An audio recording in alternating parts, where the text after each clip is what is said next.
Alors, que se passe-t-il quand nous mourons? C'est une question à laquelle l'humanité est confrontée depuis toujours. Mais une nouvelle étude menée par l'Université de New York, NYU, pourrait avoir apporté quelques réponses. Le docteur San Parnia est directeur de la recherche en soins intensifs et en réanimation à la faculté de médecine MUI Langone, où il a dirigé cette étude. Merci beaucoup de vous joindre à nous, docteur Parnia. Tout plaisir. Merci de m'avoir invité. Que diriez-vous? Que se passe-t-il réellement lorsque vous êtes cliniquement mort? Eh bien, vous savez, quand les gens meurent, c'est essentiellement au moment où le cœur s'arrête. Cela dure depuis aussi longtemps que nous le sachions, des millénaires, voire plus. Et quand le cœur s'arrête, vous arrêtez de respirer et votre cerveau s'éteint. Et c'est ainsi que nous déclarons les gens morts. C'est là que nous donnons une heure de décès et que nous leur délivrons un certificat. Et honnêtement, pour être franc avec vous, jusqu'à il y a environ 50 ans, c'était ça le moment de la mort. Les gens deviennent donc sans vie, immobiles, leur cerveau s'éteint. Mais aujourd'hui, grâce au progrès de la médecine, nous pouvons réellement ramener les gens à la vie, même après qu'ils aient franchi ce seuil de la mort, et étudier ce qui leur arrive. Et l'une des choses intéressantes, bien sûr, c'est que le cerveau s'éteint complètement, comme je l'ai dit. Mais ce qui est fascinant, c'est que les cellules à l'intérieur du corps, et particulièrement les cellules à l'intérieur du cerveau, ne sont pas soudainement anéanties. Elles passent par un processus de dégradation qui peut prendre quelques heures. C'est pourquoi nous pouvons réellement ramener médicalement des personnes à la vie après qu'elles aient techniquement franchi ce seuil de la mort, pendant des dizaines de minutes, voire des heures après. Et cela soulève bien sûr de nombreuses questions intéressantes sur ce qui se passe quand nous mourons. Alors, dites-moi plus sur cette étude. Comment l'avez-vous menée? Et parlez-moi, vous savez, de la façon dont vous en êtes arrivé à vos résultats, à votre confusion. Vous savez, je suis médecin réanimateur, donc mon travail consiste essentiellement à sauver la vie des gens et à les empêcher de mourir.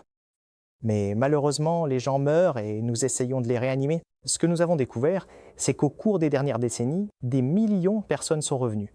Et beaucoup d'entre elles ont rapporté, de manière anecdotique, qu'elles avaient été capables de voir et d'entendre ce qui se passait. Alors même que, de notre point de vue, elles auraient dû être mortes et leur cerveau n'aurait pas dû fonctionner du tout. Nous avons donc été intrigués par l'idée d'étudier cela, d'une part parce que c'était fascinant, et d'autre part parce que nous essayons de réanimer les gens sans lésions cérébrales et de nous assurer qu'ils ne souffrent d'aucun trouble de la conscience, donc qu'ils ne se retrouvent pas, par exemple, avec des lésions cérébrales ou dans un état végétatif.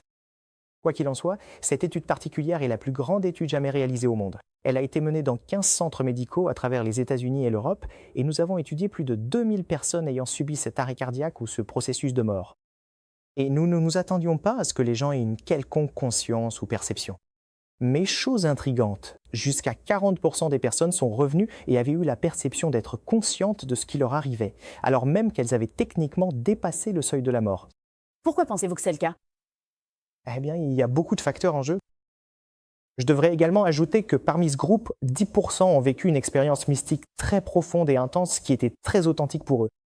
Mais il est intéressant de noter que 2% avaient en fait une pleine conscience et pouvaient décrire tous les événements qui se déroulaient, ce qui a été validé. Donc bien sûr la question est pourquoi cela arrive-t-il? Et nous n'avons pas les réponses. Car selon notre modèle scientifique, lorsque les gens sont décédés, il ne devrait plus y avoir de conscience active. Mais on dirait que peut-être la conscience est capable de continuer. Et par là, je ne veux pas dire qu'ils sont éveillés, mais que cette entité qui fait de nous ce que nous sommes, qui fait de Sam qui il est, qui fait de Rena qui elle est, le soi, l'esprit, semble continuer et ne s'anéantit pas après qu'une personne a traversé son processus de mort.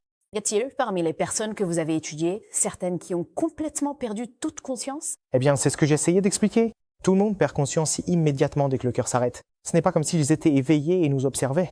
Eh bien, vous avez mentionné que certaines personnes se souvenaient avoir vécu une sorte d'expérience mystique. Y a-t-il eu des gens qui ont dit « Non, je n'ai rien ressenti, rien du tout ». Donc certaines personnes n'ont aucun souvenir. Ce que nous ne savons pas, c'est s'ils ont eu des expériences et les ont oubliées par la suite. Et c'est peut-être ce qui se passe. Parce que bien sûr, nous oublions beaucoup de choses. Et la plupart des personnes qui sont réanimées ont des problèmes liés à leur traitement. Nous leur administrons des sédatifs, ce qui efface leurs souvenirs. C'est donc une partie de ce que nous étudions actuellement. Tout le monde vit-il cette expérience? Et combien de temps l'esprit et la conscience perdurent-ils sous une certaine forme, même après avoir franchi le seuil de la mort? Avez-vous une sorte de conclusion sur jusqu'où vont l'esprit et la conscience?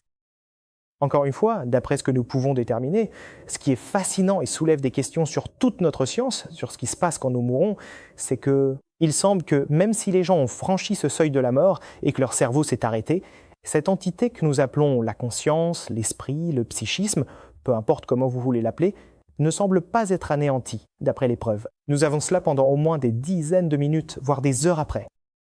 Combien de temps au-delà, nous ne le savons pas pour l'instant. Pour les personnes qui ont perdu connaissance et sont revenues, y a-t-il eu des effets à long terme par la suite? Eh bien, les personnes qui vivent ces expériences mystiques très profondes décrivent souvent une sensation de grande paix, de voir une lumière brillante, chaude et accueillante, parfois des proches décédés. Et chose intrigante, certains d'entre eux décrivent la sensation d'un être qu'ils décrivent comme étant parfait et rempli de lumière, d'amour et de compassion. Ceux qui vivent cette expérience sont souvent transformés de manière très positive pour le reste de leur vie. C'est très profond, c'est réel pour eux.